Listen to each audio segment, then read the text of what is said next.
You are you Bildreds. How you be? Hairless minx of the blue sea. It's me. I'm back. What's been going on, everybody? As usual, it's been a minute, but hey, it is what it is. Got a little excitement this morning because 992 is out, so you might want to dodge anything you don't want to see. But if you see this, you probably already read the chapter, so you know what time it is.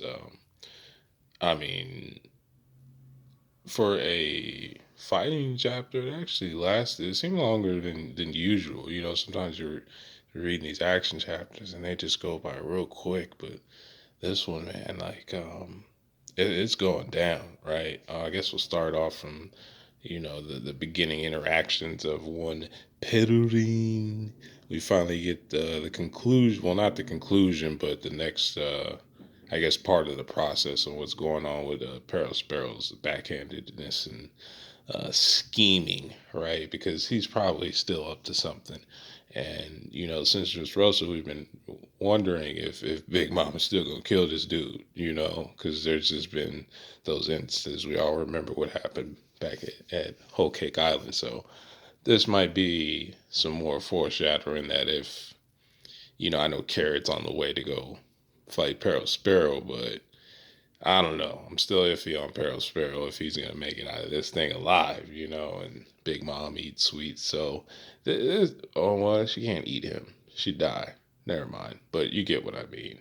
Something's gonna happen to him, and then it's actually something. Speaking of Big Mom and her ability, something I've been um, trying to figure out. Well, not really figure out because it's not really stated. I just was trying to figure out, did Charlotte Moscato have a devil fruit? Because I have an interesting idea on how the soul fruit actually works.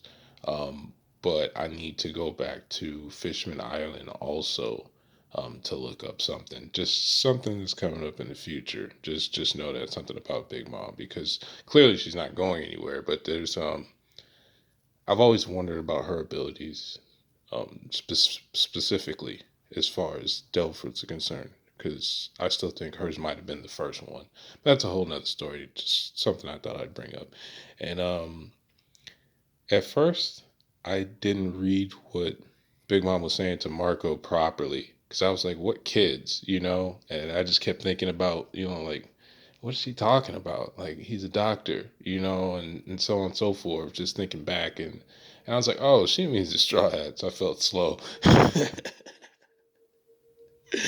was like, oh, okay. She means brats, or usually what the older cats call the young people in the series. But I thought that was kind of funny.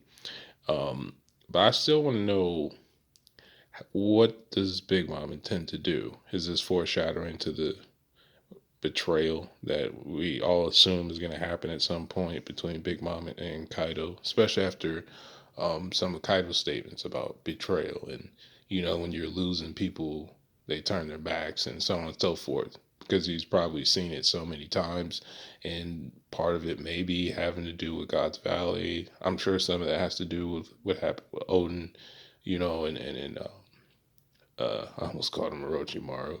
Orochi, because he's been quote unquote dead for a few chapters. So I almost forgot about him.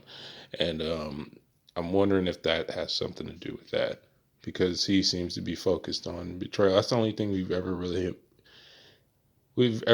heard him emphasize more than once.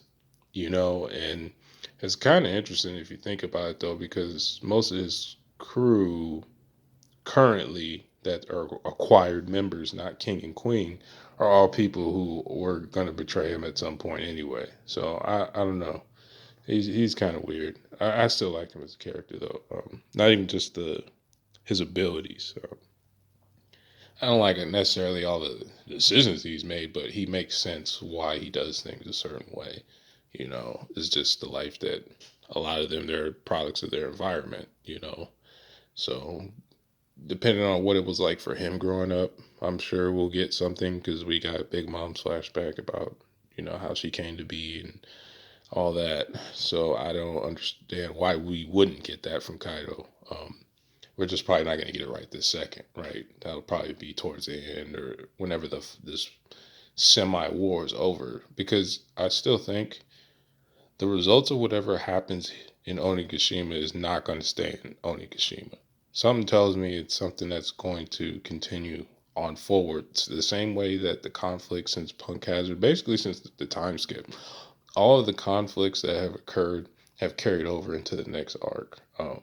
Not necessarily every character, but there all these conflicts are still leading to the same point anyway. So just because we leave Wano at some point doesn't mean Wano leaves the story, especially for Wano in particular, because they're so important to the history of the series, as far as like Toki and the poneglyphs and all that good stuff, and Zunisha and all that. So they're not going anywhere. I do think we'll be getting things from Wano later, either characters or especially if they open up the borders, right, as Oden wanted. That will open them up to trade and all types of, I'm sure, positive and negative effects. And now that I think about it, I wonder if the world government is part of the reason that, like, not just by Wano's custom, but I wonder if the world government has helped coerce them into being an isolated nation in the first place. Because clearly they have things going on there that are detrimental to the entire world. So I wonder, in the sense that this whole pretending to be scared to go to Wano is actually like a guise, because you don't want to draw too much attention to Wano in particular. So maybe that's how Kaido ended up finding out information, other than the fact he's been around for so long. And yeah, like I said, anybody who's involved in God's Valley, they probably know everything that in the series that we need to know that we're not going to learn.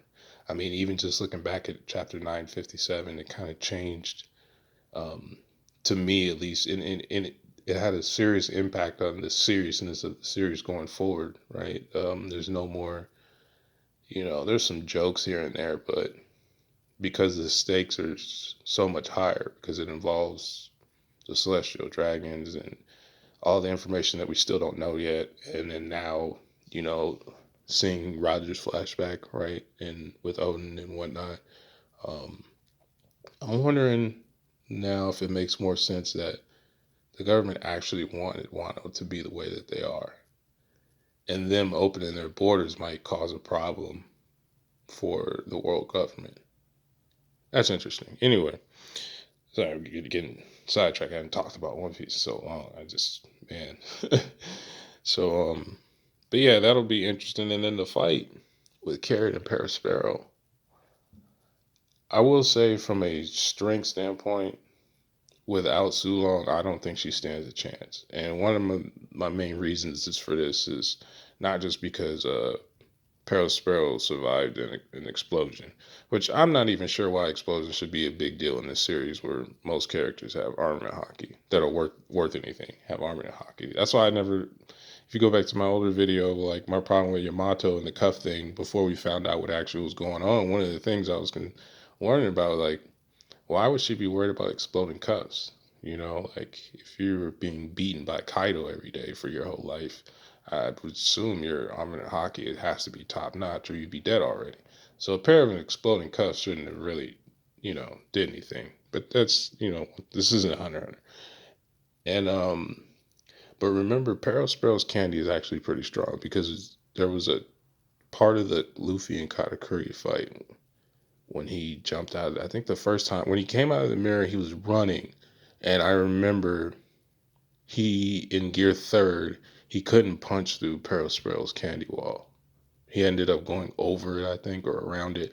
But so that to me tells, when it comes to the raw strength part, we shouldn't underestimate Perospero. I know Sulong is obviously a big deal if it's enough to damage Kaido, but Carrot is not Inarashi or Nekomamushi. So this fight actually might, if they do end up fighting, which I hope they do, because she needs to get that get back. I just don't think it'll be as easy as we might think. Perospero, I don't, I don't know how strong he is, but I honestly don't think that Carrot should be able to beat Perospero. That's just my opinion. I could be wrong. She's fast. She's got that going for her. But I just don't know if she has the raw strength. Um, but she does have the quickness. She does. She almost, she almost ran up on me when we first met her, and even though it was a joke when speed blitzed Luffy when she was biting him in the neck on the ship. So she does have the speed, but I'm concerned about precision and raw power. And like I said, his candy is pretty tough. It's not to be underestimated. But we'll see. And I actually wonder what Marco is planning. Because clearly he knows not to trust Big Mom of all people. She's probably the worst person to even think about trusting in the entire series.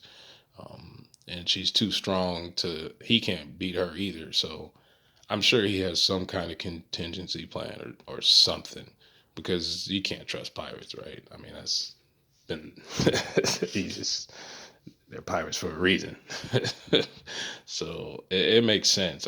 He's a smart dude. I'm sure he survived this long. If he survived Blackbeard for whatever reason, and everything else, I just feel like he knows what he's doing. But we'll see. And then we got the scabbards in this corner from the east side of Curry. The nine flamed up scabbards. They going in though. It's cool that they're using. I think what it translated to in the English was paradise waterfall. Odin's technique. Nitoriu. So I'm wondering if the ZKK situation is a go, it would only make sense for the attack to either be Danzan Zakai or he also uses maybe he uses Rashomon. I don't know. Maybe it's I just feel like with the paralleling with the attacks and the sword culture that Wano was supposed to have that we haven't got all the info on or any for that matter, it would only make sense that if that is going to be a real thing, the attack has to be either it can't be one of Zoro's attacks. Like, we got what was it, the blue frame dragon thing that he used on Ryuma. It can't be one of those one-off attacks we never heard of. I think it makes more sense for it to be one of those two. But if that is going to be the thing, um, it just makes sense. And then, with, what's it, Togen Totsuka, which, if that word sounds familiar to you, is probably because he did Naruto and a few other series, right? I think it was one of the Japanese, the national three treasures or whatever. It's kind of like how Kizaru Yata no Kagami, the Yata mirror, right? Same thing that Susanoo had. So those for their folklore, that's like it's an important. It's not just like a throwaway line or a throwaway named attack. It's important. So with that being the case, I just feel like whatever Zoro does to Kaido, it's going to be related to his path and all that. Even in this chapter, right? The attack that Raizo used on Kaido, when Kaido tried to use Hyper Beam and Raizo used Mirror Coat, but he captured his attack, and I think what they called it, like in capturing King or something weird like that with the scroll attack. That was dope. I don't understand. Like, here's the thing with the scabbards that are annoying, right?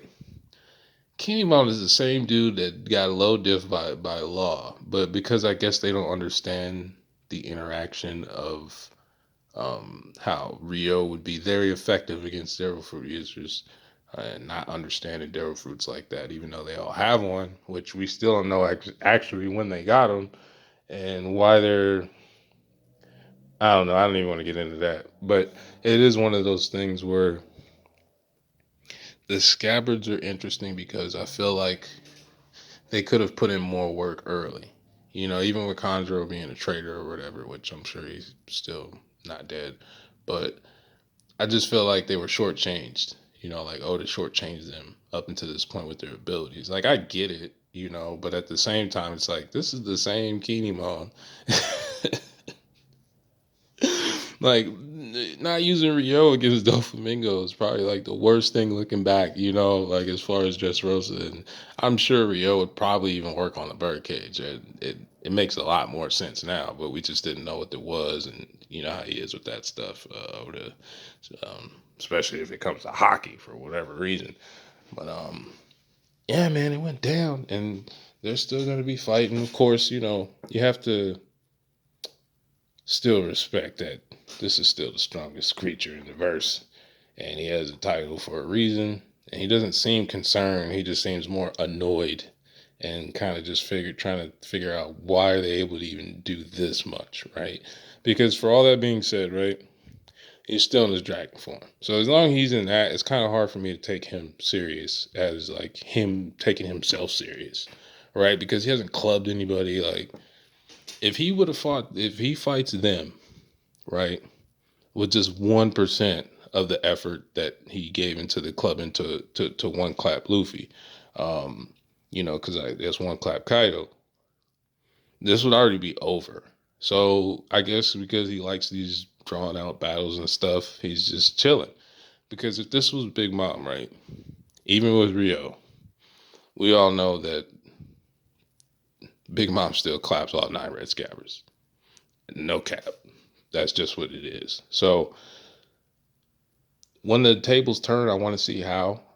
Obviously we're going to get to see how, but I just hope I hope it's in a way where it's terrifying. Because even with all of that, the way they just get, just demolished, because the despair of Kaido hasn't been introduced yet. And I do think that's coming, or else it wouldn't make any sense like at this current level, he seems semi-threatening. And we know that's not really true. So, well, I don't know. We'll see how it goes. And then, Black Maria. Maria. Growing up in Spanish Harlem. Shout outs to you if you actually remember that old song. But I see she's taking over for Hiyori on the ones and twos, who we haven't seen Hiyori in I don't know how long. Hopefully that's where Shinobu and Momo and Yamato run into, because I do find it weird with Yamato knowing everything like she does, or he does, however that's going to be. How come in this whole time she didn't understand that Hiyori was Komurosaki and never tried to talk to her once?